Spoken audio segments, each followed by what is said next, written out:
Hey guys, Paul Sharon here from Biconic of Mountain Springs, Nevada, just outside of Las Vegas.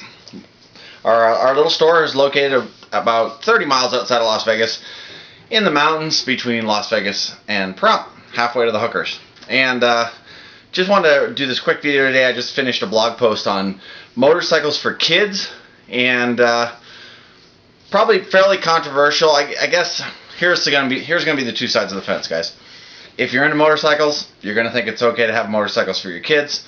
And if you're not into motorcycles, you're going to think that's crazy. You're going to think it's just the craziest thing you've ever heard. So I've been around motorcycles my entire life. I started riding them when I was, I don't know, probably, I think our first bike around 5 or 6. My brother and I got our first bike, a little mini bike, like we talked about in the post here, that basically twist the throttle and go, 3.5 horsepower Briggs and Stratton, and a little mini bike.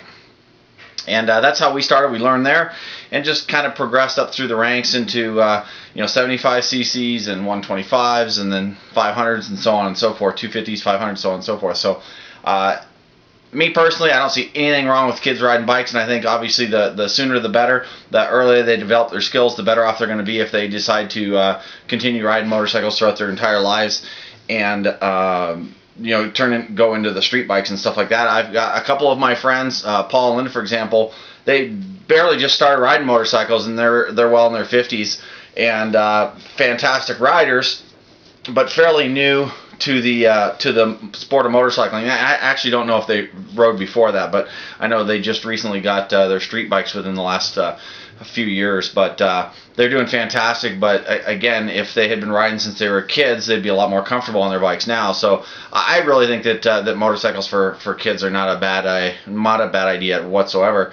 And again, both sides of the fence. My ex had a heart attack anytime I put my son on the motorcycle. She thought that basically every time you got on the motorcycle that you were risking your life and that you were Evel Knievel. So and I look at them as transportation. And a lot of that, I think, is from these morons doing wheelies in the streets and doing that kind of stuff. Do I like to do wheelies? Do I like to do burnouts? Absolutely, love to. But in the street, nah, I don't think so. Not so much because of, well, obviously the bikes we ride now, the Harleys that we ride now, are not really meant for doing wheelies and things like that. But I like doing my burnouts and things, but in a safe manner, not out on the street, not around all the other cars and things like that. You're doing wheelies, you're doing burnouts and stuff like that in the street, and you're depending on all the other drivers on the street to be the most safe, and that ain't necessarily the case. So love doing that stuff, but save that for the track, or save that for somewhere in a parking lot, or somewhere where there's no other people around that you might get hurt. But anyways, neither here nor there. A little bit, I digress. A little rant on my part, but those are the guys that really give the motorcycling community a bad name. I think they're not just the get out and ride and enjoy the ride kind of guys. They're the guys that get out there and are stunting in the streets and make motorcycling look bad in the eyes of the general public, which kind of sucks. But anyways, again, neither here nor there. It's fun doing that stuff. There's just a time and a place. So with that being said, going to be a link below the video as usual that'll go off to the blog post and talk to you a little bit about my ideas for motorcycling for kids. Did some research on some of the bikes that are available now for kids, and I'll tell you what, there's just a whole lot more available obviously than when I was a kid, and I know some of you are saying, yeah, I barely had pull starts when I was a kid, but a lot of really cool stuff from the big boys, from the major manufacturers, from Honda, Kawasaki, Suzuki, Yamaha, and KTM are the ones that I really looked at. The smaller bikes for kids, and they have everything from 50 cc all the way up onto the big boys. And some really cool stuff. Now there's some off brands out there as well. If you're looking for something a little bit less expensive, there are some off brands out there. I didn't mention any of those in the post because I just feel that especially for a child's motorcycle, if you're getting into something like that, you want something that's going to be one's going to be reliable. And again, not saying the off brands are going to be reliable, but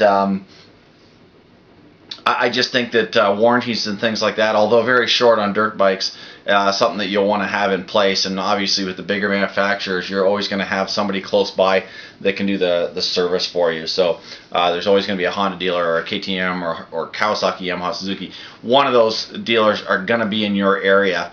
And as I say in the post, make sure you check with those dealers to make sure that you're going to feel that you're going to get the service from them that you're going to need in case of an issue. So that's my take on that.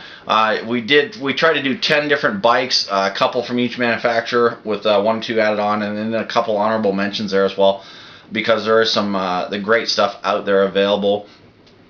Again, always safety is important when you're talking about your kids, so make sure they're always wearing the appropriate safety gear, helmets, shin pads, things for the wrist guards and things like that, because when you do go down, it hurts. And been there, done that. Now I've turned out somewhat normal, although I've wrapped my head a few times.